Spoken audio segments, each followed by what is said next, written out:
ከዛ እቺን አሁን እኛ አንናገርም ከሆነ ዊ ታረጋላችሁ። እኛ አናነብም ከሆነ ዊ አሁን አይ ዶንት ራይት አልጽፍም ማለት ነው አይደለ? እችን ዊ ማረግ ነው።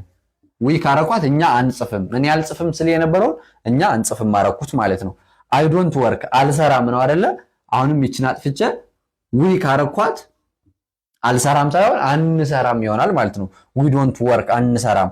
አሁንም ይችን ላጥፋትና ዶንት ለርን ነው አይ ዶንት ለርን አልማረም ነው አይደለ? ዊ ካረኳት ደግሞ አንማረም ሆነ ማለት ነው።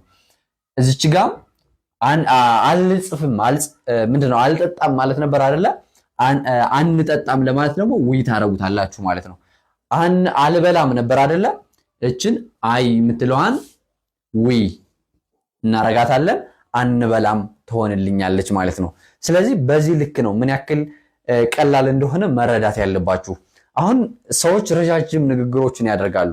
እሱ በጊዜ ሂደት ነው የሚመጣው። ጀማሪ ተማሪዎች ግን ቤዚኩ ላይ መጀመሪያ መሰረቱ ላይ ከሰራችሁ ይሄ ማርዘሙ ቀላል ነው። ምክንያቱም እንዴት እንደሚደረደር ከመሃልና እንዴት እንደምትከቱበት ለምሳሌ አሁን እዚህ ላይ ዊ ስፒክ ነበር አይደል? መጀመሪያ ሁለት ቃል ብቻ ነበር።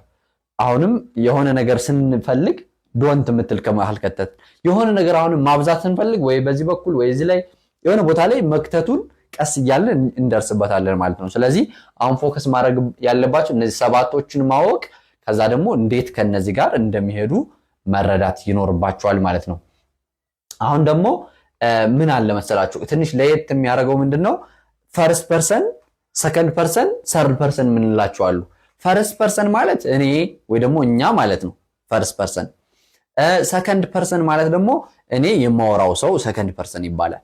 ለምሳሌ አንተ ወይ አንቺ ወይ ደግሞ እናንተ ሰከንድ ትባላላችሁ። ሰርድ ፐርሰን የሚባለው ወይ ደግሞ ሶስተኛ መደብ የሚባለው ደግሞ ከናንተና ከኛ ውጭ የሆነ ማለት ነው። አሁን እናንተና እኔ ስናወራ ይሄ እኛ ምናወራለት ማለት ነው አጀንዳው ነው የሚቀርበው አካል ምን ይባላል? ሶስተኛ መደብ ይባላል። ስለዚህ እነዚህ ሶስተኛ መደብ የምንላቸው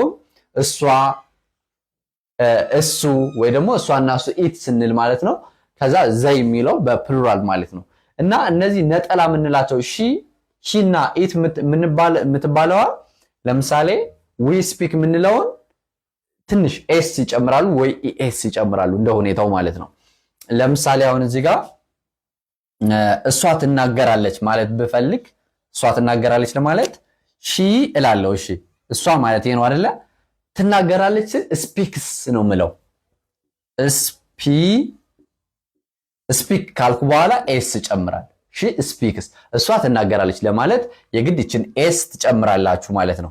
አሁንም እዚህ ላይ እሷ ታነባለች ለማለት ሺ ትላላችሁ። ሪድስ ኤስ ትጨምራላችሁ እዚህ በኩል ማለት ነው። እዚህ ላይም አሁንም እሷ ትጽፋለች ለማለት ሺ ትላላችሁ ከዛ ራይትስ ትላላችሁ ማለት ነው።